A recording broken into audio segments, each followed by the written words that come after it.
محترم ناظرین، سواگت ہے آپ کا لوک شان نیوز سلوڑ میں۔ بلند آواز سچ کے ساتھ۔ سلوڑ شہر میں پینے کے پانی کی سپلائی کو منظم بنانے، صفائی کو باقاعدگی سے انجام دینے، ہر سمت بجلی کی روشنی اور سڑکوں کی ترقیاتی کاموں کو ترجیح دینے، جاری ترقیاتی کاموں کو مقررہ وقت میں مکمل کرنے کے ساتھ ساتھ ڈاکٹر بابا صاحب امبیڈکر، مہاتما پھولے، بھگوان مہاویر، ہنومان جینتی اور مصوبہ مہاراج یاترا مہوتسو کے پیش نظر تمام ضروری سہولیات مہیا کرنے کے لیے مؤثر منصوبہ بندی کی جائے۔ ایسی ہدایات عامدار عبدالستار نے میونسپل کونسل انتظامیہ کو دیے۔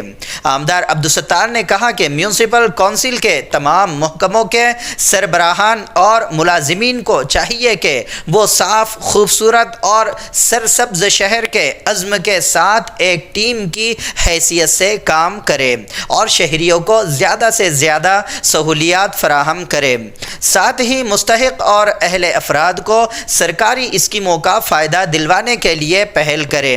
میونسپل کونسل کے زیر اہتمام جاری مختلف ترقیاتی کاموں اور مختلف عظیم شخصیات کی جینتی اور یاترا کے موقع پر کی جانے والی تیاریوں کے حوالے سے عامدار عبدالستار کی صدارت میں 9 اپریل 2025 بروز بدھ کو نگر پریشد کے ہال میں ایک جائزہ اجلاس منعقد ہوا۔ اس اجلاس میں موجود افسران سے گفتگو کرتے ہوئے عامدار عبدالستار نے مذکورہ بالا ہدایات دیے۔ اس اجلاس میں سابق اوپ نگرادھیش عبدالسمیر، سابق نگرادھیش راجشری نکم، سابق نگر سیوک نند کشور سہارے، سابق اوپ نگرادھیش ونود منڈلیچا، وٹھل سپکاڑ، رؤف باغوان، منوج جھور، سنیل دودھے، جمعہ خان پٹھان، پرشانت شیرساگر، ستار حسین، راجو گور، موئن پٹھان، شیخ بابر، متین دیشمکھ، سدرشن اگروال، جیتو آر کے، رئیس مجاور، ماروتی پاٹل وراڑے، ببلو پٹھان اور دیگر موجود تھے۔ اس کے علاوہ چیف آفیسر اور administrator Syed Rafiq, administrative officer Zubair Siddiqui, project officer Devendra Suryavanshi, staff officer Vishal Wagh, account officer Nisaruddin Shaikh, PMAY کے coordinator Omkar Mahajan, Shaikh Azeem, Satish Surya Tade, Anwar Pathan, assistant section chief Deepak ابھاڑے سمیت میونسپل کونسل کے افسران و ملازمین موجود تھے۔ اس اجلاس میں عامدار عبدالستار نے ہر محکمے کے کاموں کا تفصیلی جائزہ لیا۔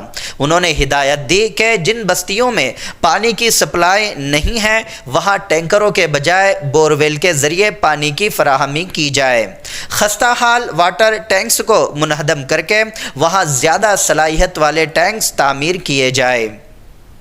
نئی بستیوں کو مد نظر رکھتے ہوئے پانی سپلائی کا منصوبہ تیار کیا جائے۔ ترقیاتی منصوبے کے مطابق سڑکوں کی حدود کا تعین کر کے مخصوص جگہوں پر سائن بورڈز لگائے جائے۔ گھر کل اسکیم کے مستحقین کے لیے سروے کر کے رپورٹ پیش کی جائے۔ زیر زمین گٹر منصوبے کے زیر طوا کام فوری مکمل کیے جائے اور اس منصوبے کو مکمل طور پر فعال بنایا جائے۔ اس اجلاس میں عامدار عبدالستار نے شہر کی خوبصورتی بڑھانے کے لیے خصوصی مہم شروع کرنے کی ہدایت بھی دی۔ انہوں نے کہا کہ شہر کی مین سڑکوں کے درمیان موجود ڈیوائیڈرز اور نئے بنائے جانے والے ڈیوائیڈرز پر مختلف قسم کے پھولدار درخت لگائے جائے تاکہ شہر خوبصورت بنے۔ انہوں نے مزید کہا کہ چونکہ دن بھر عوامی مقامات، مندروں اور عبادت گاہوں پر رش رہتا ہے، اس لیے وہاں رات کے وقت صفائی مہم چلانے پر بھی غور کیا جائے۔ عامدار عبدالستار نے کہا کہ شہر کی اہم سڑکوں، نئی تعمیر ہونے والی سڑکوں، سرکاری عمارتوں، اسکولوں، مندروں، عبادت گاہوں اور میونسپل کونسل کے اوپن اسپیس پر 10,000 درخت لگانے کا ہدف مقرر کر کے اقدامات کیے جائیں۔ ایسے درخت لگائے جائیں جو قدرتی آکسیجن کی پیداوار میں اضافہ کریں اور زیر زمین پانی کی سطح میں بہتری کے لیے بھی ضروری اقدامات کیے جائیں۔